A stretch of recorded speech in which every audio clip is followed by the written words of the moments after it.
Just a quick announcement before we get started with Children's Time to let everyone know that Camp Tuck 2020 Amazon Adventures has gone virtual this year. For details on how to register, please visit our website at www.trinityunited.com/youth ministry.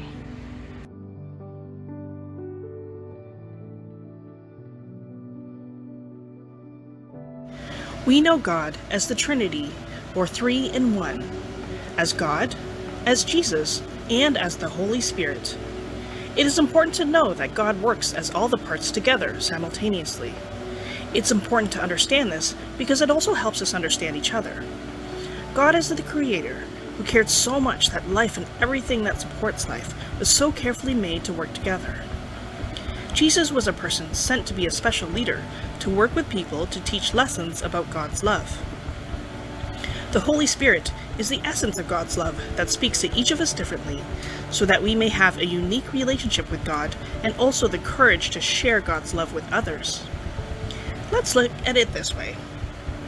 We have different aspects of ourselves, like maybe we are one way at church or Sunday school, or perhaps we behave differently with our friends and family. Just because we have different parts of ourselves doesn't mean we aren't a whole person.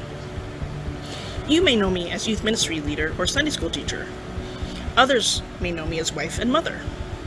Well, I'm also a person who, believe it or not, used to be a teenager.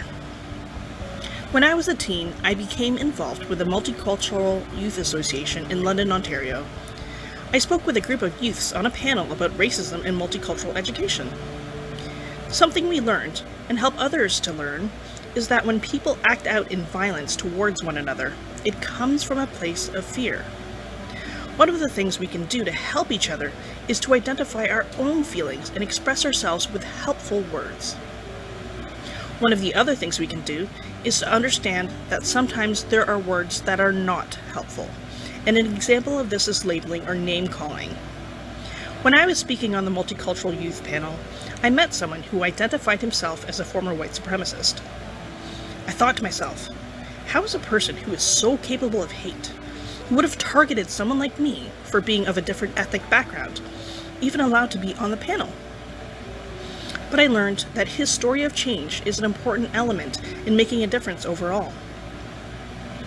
I too was quick to judge, but after learning about his story and journeying to becoming a better person, I became friends with the former white supremacist.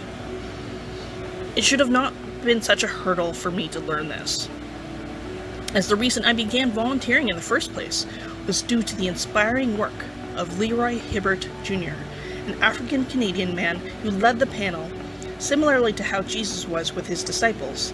He too understood that in order for change to happen, we must open ourselves to the difficult conversations that include everyone. What I learned was that the act of hating someone is a form of violence. The former white supremacist was a person who once acted out of fear with hostility, learned to change that fear and anger into knowledge, compassion, and peace. I learned that people can truly change. People should not live in hate. We need to stop calling each other names. We need to educate ourselves. We need to listen to each other, and we need to speak up when we see people getting hurt. God created the world and gave us Jesus to help us love one another even in the challenging times, and shares the Holy Spirit with us so that we may learn to live in peace.